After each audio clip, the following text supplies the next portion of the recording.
today in front of me Sony Xperia Z5 Premium, and I'll show you how to add a SIM pin to SIM card on this device.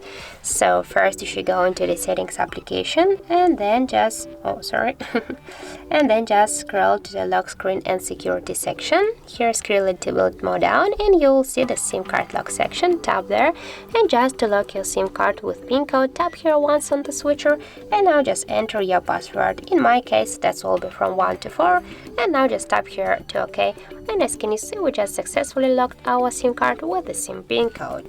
So thank you guys for watching, and if you find this video helpful, don't forget to leave a like, comment and to subscribe our channel.